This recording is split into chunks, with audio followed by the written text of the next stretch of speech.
Pemirsa Khazanah, Bir Barhut atau sumur Barhut di wilayah Hadramaut, Yaman ini menjadi tempat yang sangat misterius.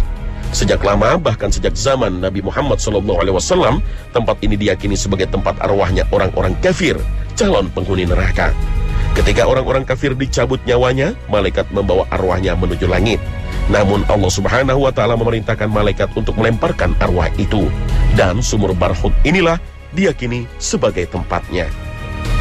Informasi ini memang terdengar janggal, karena urusan orang-orang yang telah meninggal dunia termasuk perkara gaib, urusan Allah Subhanahu wa Ta'ala, sehingga terkesan seperti cerita mitos dan legenda. Tapi banyak orang memperbincangkannya, bukan hanya orang-orang awam, sampai para ulama pun memperbincangkan sumur Barhut ini.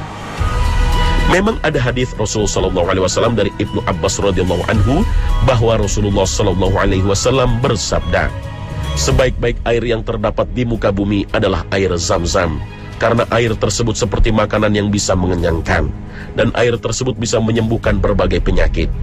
Dan seburuk-buruknya air yang terdapat di muka bumi adalah air yang berada di sumur lembah Barhut. Letak sumur ini di wilayah Hadramaut, seperti kaki belalang. Setiap pagi air sumur itu naik ke atas, dan setiap sore di sumur itu airnya kering, karena airnya turun lagi ke dasar sumur. Hadis riwayat Tabrani.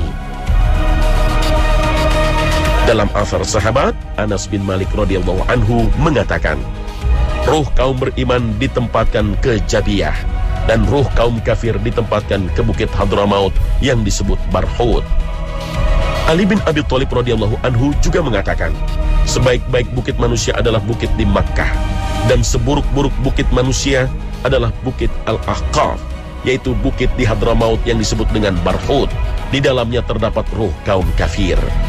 Abdullah bin Umar juga mengatakan, sesungguhnya ruh kaum kafir dikumpulkan di Barhut, sebuah lembah di Hadramaut, dan ruh mukmin di Jabiyah. Telaga Barhut ada di Yaman, dan Jabiyah ada di Syam. Para ulama dahulu mensifati sumur ini kedalamannya tak terukur. Tidak ada yang sanggup menuruni sampai ke dasarnya. Mungkin yang dimaksud orang tak sanggup menuruni hingga ke dasarnya adalah tidak ada yang mampu menuruninya tanpa bantuan peralatan canggih, karena dahulu belum ada peralatan itu. Tak ada yang bisa memastikan apakah yang disebut dengan Barhut oleh para sahabat itu Barhut yang di wilayah ini atau ada yang lain, dan tak diketahui. Tak ada penjelasan para ulama.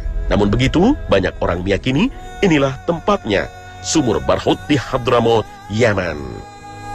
Terkait dengan perkataan para sahabat Nabi itu, ada cerita yang dikisahkan ulama terdahulu.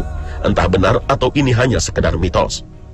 Dulu ada seorang laki-laki dari sekitar tempat ini yang mencium bau busuk. Kemudian ia mendengar kabar kematian pembesar-pembesar kafir, lalu ia menyadari bahwa bau busuk itu tercium dari sumur Barhut. Sumur ini banyak membuat penasaran banyak orang, termasuk orang-orang Eropa. Ada cerita yang menyebutkan bahwa beberapa ekspedisi Eropa untuk mengungkap rahasia sumur Barhut dilakukan. Akan tetapi, orang yang turun ke sumur ini tak kembali lagi. Ada cerita lain terkait dengan sumur Barhut oleh seorang ulama. Namun cerita ini juga tak bisa dipastikan kebenarannya.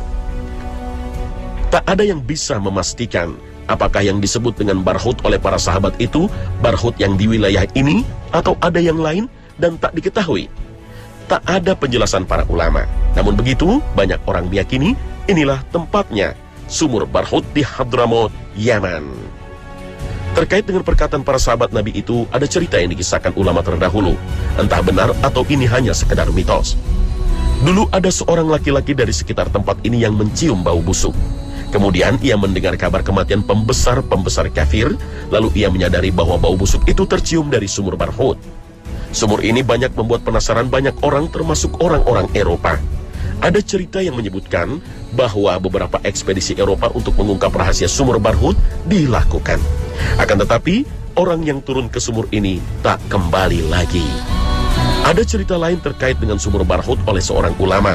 Namun cerita ini juga tak bisa dipastikan kebenarannya. Ada seorang laki-laki yang kaya menunaikan ibadah haji ke Baitullah, Makkah Al-Mukarramah. Sesampainya di Mekah, ia menitipkan uangnya sebanyak 1000 dinar kepada seseorang yang terkenal dapat dipercaya dan saleh, sampai seusai wukuf di Arafah. Setelah menyelesaikan wukuf, ia kembali ke Mekah dan mendapati orang yang dititipinya telah meninggal. Laki-laki ini pun menanyakan perihal uang kepada keluarganya, tapi tidak seorang pun dari anggota keluarganya yang mengetahui. Orang itu pun mengadukan masalahnya kepada para ulama Mekah.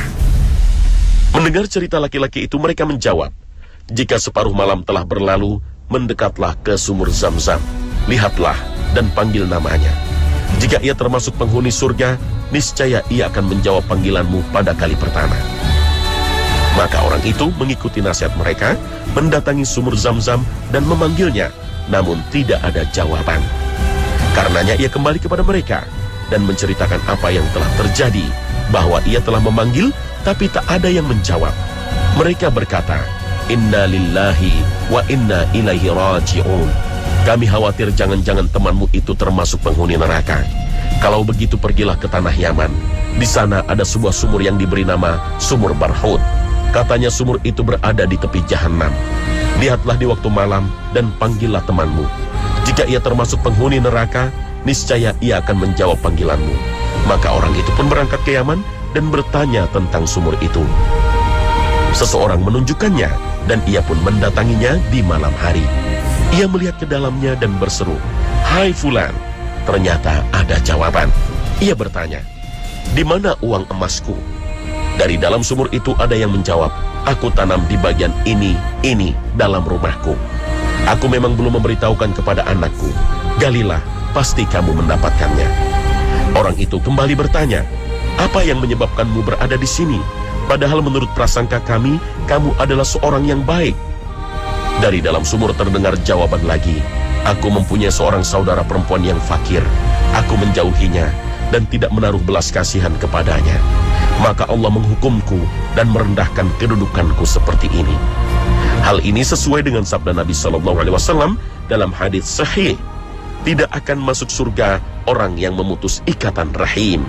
Hadits riwayat Bukhari, Muslim, Abu Daud, dan At-Tirmizi.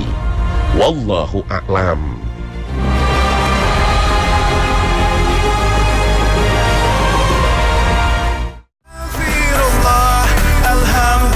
Tempat-tempat misterius di muka bumi yang disebutkan Al-Quran memang ada, bukan legenda atau mitos.